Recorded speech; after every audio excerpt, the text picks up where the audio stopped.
Wow, thank you. Got a couple of things. I was in the hot seat here earlier this year with you, and we were talking about that I had met someone, and you said that it was a little like looking at love in all the wrong places, and it certainly was. It was quite a big surprise to me. So my question to you is, so often, you all are in a hurry to get to the manifestation, and we get that. Esther's been saying recently that she really enjoys thought, and she really enjoys alignment, and she really likes meditation, and she so enjoys focus wheels, and she likes tuning in. She loves all of that, but she likes manifestations the best.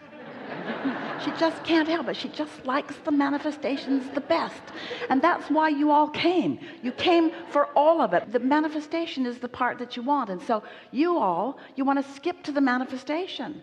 But if you skip to the manifestation before you've done the vortexual work, if you skip to the manifestation before your vibration is really in alignment with what you want, then when the manifestation comes, it is not pleasing. And then we're going to use very specific thoughts so that Esther will find very specific words. Then you have to overcome your manifestations. In other words, it's sort of like digging yourself out of the hole. yes. And so don't do that. Okay. Next. Well, you pretty much answered that one for me then. The other thing, we may have said this to you before, but we're going to say it to you again. It makes this point in the strongest way. A woman said to us, Abraham, my son is looking for a mate. Will you help him find her? And we said, no. Why not? Because we don't think this is a good time. Why not? Because if he finds one now, she'll match his vibration. Oh, yeah. And if she matches his vibration, she won't be matching his true desire. His true desire and his now point of attraction are in different places. So say to the universe, take your time, wait till I'm ready.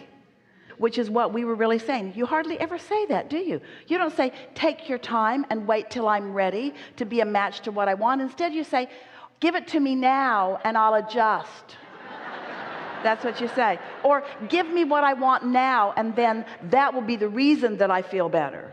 That's backwards. You got to be or feel what you want to experience. Once you accomplish that, then manifestation. Boom, boom, boom, boom, boom, boom, boom, boom. Then it happens quickly. Well, that sort of steps in line to the next question, which was, We know. I've been unemployed for a year, and I've been trying to focus on how to But still, would you vibrate. acknowledge that the majority of your thoughts are on what's missing rather than on what's coming? Yes, but I've spent a whole year trying to shift that. Well, maybe it would be better for you to get off the subject. Completely off the subject. Okay. Because when you're fixated on something that feels stuck to you, and then you try harder, all you do is amplify the way you're already feeling. So focus on something that's working or on something else that's easier. And take note of how cooperative the universe is when you get on those other subjects. And then all of a sudden, with that lighter feeling that you're going to accomplish by not trying so hard, the unfolding will happen and you'll know it. You'll recognize it. You won't be wondering about it. You'll say, oh yeah, I recognize you. I recognize you. I've been feeling you. You've been in the background while I've been doing a lot of other things. It's a sort of human tendency. You've been taught that you have to try really hard to make things happen. But every subject is two subjects, and what is wanted on one end of the stick and the absence of it is on the other.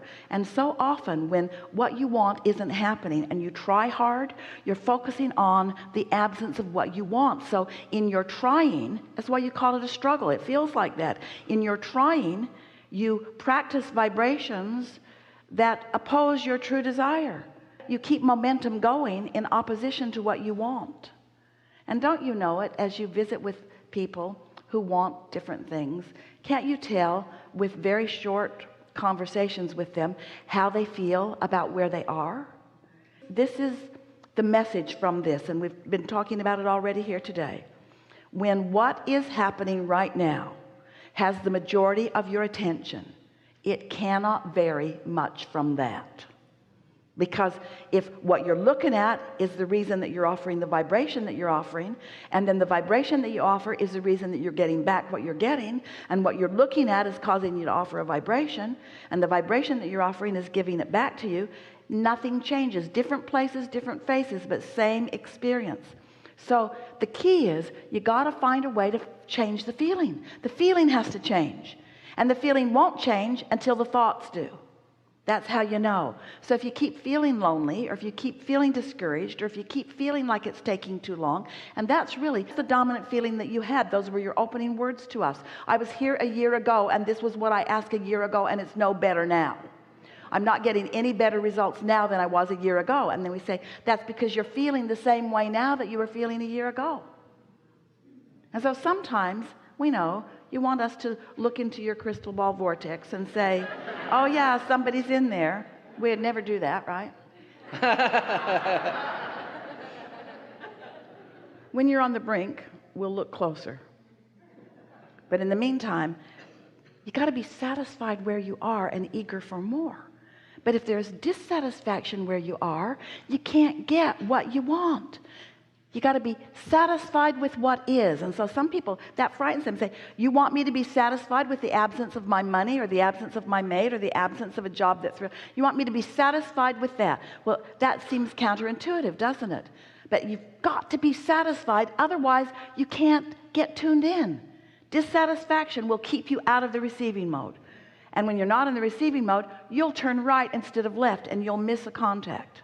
When you're not in the receiving mode, you won't even feel like going there that night, and you won't hook up. You got to be in vibrational alignment with the messages that are being offered constantly.